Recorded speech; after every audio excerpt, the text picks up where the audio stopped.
Could you talk a little bit about your views on the refusal to veto the recent UN Security Council resolution and the subsequent speech by Secretary Kerry?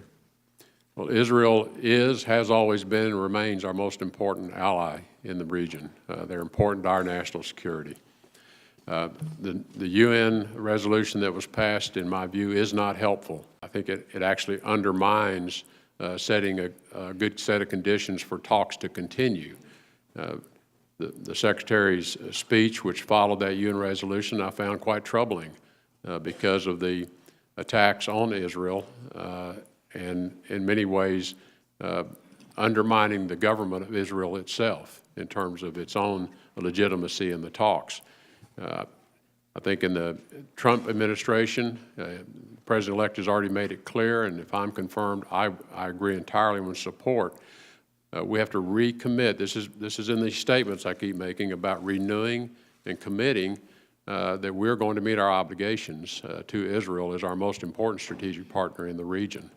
I assume you support the U.S. position that has been in place since the 1940s to do what we can, even if it's hard, to promote a two-state solution in Israel and Palestine with a Jewish state of Israel and an independent state of Palestine living peacefully side by side, that is the dream that we hope for that region, and I assume that you support that. I don't think anyone would take a position that they don't hope for peace in that area and for the issues to be ultimately resolved.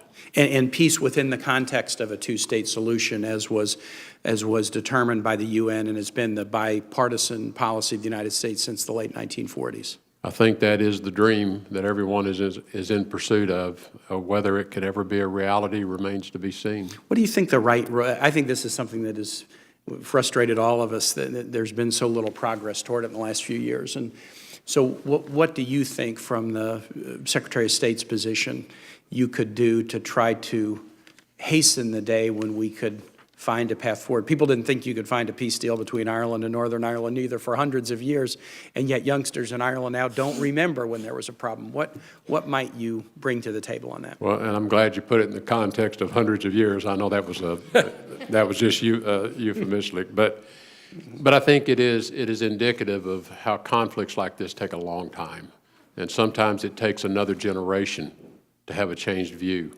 Oftentimes we just have to try and make the situation as stable as possible and limit the impacts on people that are living there now. The Palestinian people have suffered a lot under their own leadership in many cases as a result of there not being more progress made. So I think it has to be a shared aspiration of all of us that ultimately is resolved. The issues are long-standing, and I think it's the State Department's role to try to create an environment that brings parties together to want to find a way forward. I can tell you under the conditions today, it's extremely challenging to do that. But that has to be the aspirational goal. And to your example, sometimes it takes a different generation that's not carrying all that baggage of the past with them. Thank you. Thank you, Mr. Chair. Absolutely. Thank you.